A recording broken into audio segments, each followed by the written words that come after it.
Hello everyone! Today I am talking all about Disney princesses.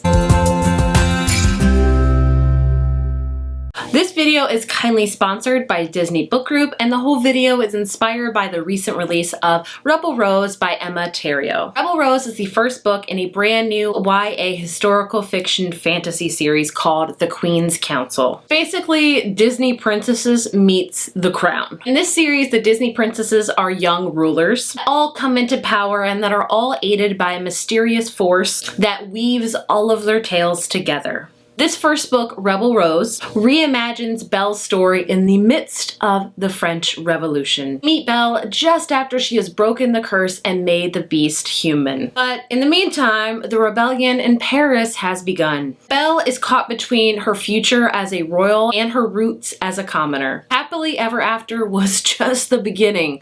Quite literally. This book released on November 10th, and I cannot wait to get to it because I love a good reimagining any day of the week. I mean, not only it's a reimagining, but it's a reimagining of Disney princesses, and they're all young rulers in the time period they're supposed to be in, and they're all kind of banded together, and it just sounds so amazing. So Rebel Rose is in stores now. If you want to check it out, I will leave links down below for you to do so. Since we're talking about Disney princesses, I thought it would be fitting to do the Disney Princess book tag, because I have never done it before.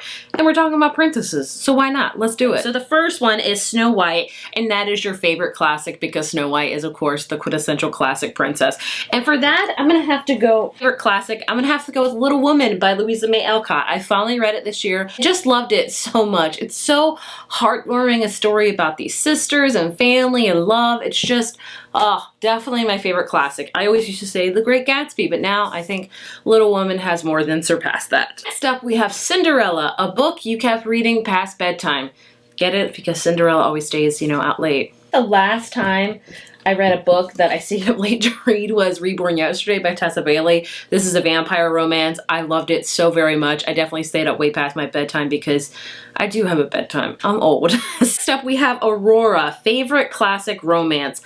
I haven't read, does this mean like your favorite romance in a classic book? I would have to defer to Little Woman for that one, but I want to do something different. But I haven't read many classic books, especially with romance in them. I don't know for this one. I feel so conflicted about it. I love modern romances, but I do need to read more classic romances, so I need to get on that. Next up is Ariel, a book about making sacrifices and fighting for your dreams. Ooh, this one, there's Nightingale by Kristen Hanna, because this took place during World War II, and we have two sisters that really had to give up a lot and make sacrifices. And one in particular made a lot of sacrifices, while the other one really fought and things like that. So this one just weaves both tales together. It was amazing. It's my favorite book of all time. It made me cry a ton. Gosh almighty, I love it. So we know we can't escape a tag video without this book being in here. Next up, we have Belle, a book with a smart, independent main female character. Oh my gosh, so many. I love Belle. I think we all, as readers especially, can identify with Belle. There are so many. This one's tough. Both characters I really enjoyed, and You'll Miss Me When I'm Gone. It's about two sisters that have to get tested for Huntington's disease because it runs in their family. They were both very strong and resilient. Also, The How and Why, our main character, she's adopted, and she is trying to learn more about her birth mother. She was very strong because she loves her adoption parents, but she also wants to figure out where she came from, and that's a hard thing to juggle. So there's so many books. The Sun is also a Star. Gosh, I forget her name in it, but she was an amazing main character. Jasmine, a book with a character who has challenged the social norms of his or her world. For this one, I think a lot of Charizard from The Wrath of the Dawn duology by Renee Ahdieh. She is pretty much, it's a retelling of 1001 Nights where every night, the king marries and the wife dies the next day, and she's taking revenge on her best friend who was murdered by him. And so she marries him, and she really has to fight against a lot of social norms in this because she has to fight to stay alive pretty much and to keep him interested and things like that. So I really loved her character. She was very strong. She, did what it took to survive, and she just did a lot of amazing things. So I love her in this book. Also, a lot of characters in The Phoenix First Must Burn by Patricia Caldwell. This is a YA anthology. A lot of these characters, because they all feature a Black woman as a main character, all have to deal with social norms. There's one story in here about slavery. There's other stories that was very interesting to read about, and it taught me a lot, and they really also struggled against social norms and fought against it. And this is definitely one of my favorite YA anthologies. I haven't heard a lot of people read it, but I really enjoyed it. Next up is Pocahontas, book whose ending was a roller coaster of emotions. Oh, this one for sure, easily. Horrid by Katrina Leno. I read this last month, loved it. The ending is just like, okay, we're gonna go there. Interesting. It was definitely a roller coaster of emotions, because if she wanted to continue on and write another book with this, I would read it for sure. But I love the way it ended because it was just so bizarre and interesting, and definitely a roller coaster of emotions. That's what I'll say about the ending. I would recommend this book a lot though. Next up we have Mulan, a book with a kick-butt female character. I have got a ton of those. Okay, I picked two that maybe, I don't know, will get chosen a lot. But first up, two characters in the Ember and the Ashes series. It's one of my favorite YA fantasy series, probably my favorite, honestly. I love it so much. The final book's coming out soon. I can't wait. But Helene is my favorite in this whole series. I love her. A lot of people disagree with me with that, but I love her. She's very strong, resilient. This girl's been through a lot. She's definitely very kick butt. Also, there's Layla. I don't love her as much, but she's also very kick butt. And she's definitely she could be another answer where she's fighting against the social norms. And this series is just so amazing. It's like kind of Roman, where it's very brutal and things like that. But goodness me, I love this series so much. It's full of female kick butt power for sure. Also have Wolf by Ryan Grannon, which is one of my old favorites. I read this years ago. It's definitely an underrated book for sure. This pretty much takes the idea of what if Hitler would have won and what would happen. And we have like this motorcycle race that happens every year where the winner gets to meet Hitler. And we have a character named Yael who is participating in this because her end goal is to meet Hitler and kill him. And she is definitely very kick butt. That whole definition, kick butt. This is a great duology.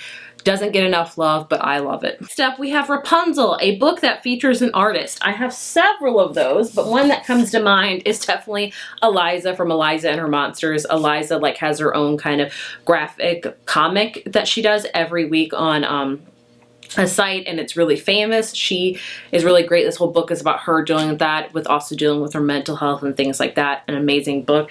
Lots of other books have artists in them as well. I mean, you could say, you know, Kath from Fangirl is because she writes. I count that as an artist. Why not? Next up is Merida, book with a mother-daughter relationship. Ooh, interesting. Mother-daughter relationship. Mother-daughter relationship. I'm struggling with this one. Okay, I'm gonna go with the adult one. Just bear with me. This one's more mother. This one's more like daughter, granddaughter, if you will. It's basically about the granddaughter and the grandma kind of switch lives, and it's all about them. But her mom's also really prevalent in the story as well. They have really kind of a strained relationship, so they work with that. This one just comes to me the most. Like, out of all these I've seen, there is a lot of YA ones, but the one that really drew my eye, because I thought it was a very strong relationship, like this book's kind of all about that. Not so much romance, but more about familiar relationships. So this one would be great for that if you're looking for that. Then we have Anna and Elsa, a book with a great relationship between siblings. Oh, this is interesting because the first one I think of is You'll Miss Me When I'm Gone, which is about two sisters. But is it a great relationship? Not at all. Like, in this book, they are very strained and they have to work on their relationship. But it's a great book. It's a sad book, but it's a great book about siblings. Oh, between siblings. Far from the Tree is another great one. This one we follow three characters that are all half brothers and sisters. They all share the same mother, but two of them have been adopted by different families and the other one is a foster family. So finally they meet and they realize that they're all siblings and they kind of go on a hunt to find their birth mother. And this is a beautiful book about found families, about searching for your family, and just all of those many things. It's a beautiful book all about siblings for sure. Next character we have is Tiana, a character who puts her dreams above a romance. Ooh, interesting, because I feel like a lot of YA books. Oh, there's also a star. I say that because this whole book is about a character named Natasha whose family is being deported to Jamaica, and she meets this guy named Daniel, and he's like, we can fall in love in a day, and she challenges that idea because she doesn't think that's feasible, and then it happens. But she's always very pragmatic. She knows that this might not last and things like that. So yeah, I think she puts her dreams and her families before romance, and it's a beautiful book. Oh, one of my favorite YA contemporaries of all time, but goodness me, I loved it. Would definitely say that one. I would also say, honestly, When Dimple Met Rishi, because Dimple is very determined to like go to this computer graphic camp or things like that, and she's very determined for her future and doesn't want romance to stand in the way, which is awesome. So both of them are great for that. So that was the Disney Princess book tag. I hope you guys enjoyed taking a stroll down the Disney lane with me.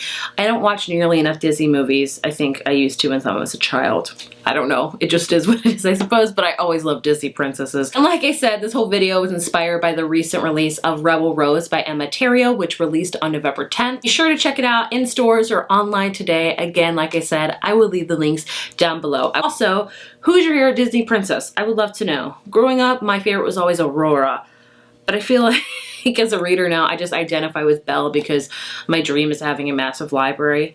I mean, that would be amazing. What's the princess that you really identify with, I guess you could say? I would love to know. Leave it in the comments. Thank you guys for watching, and I will see you in my next video. Bye.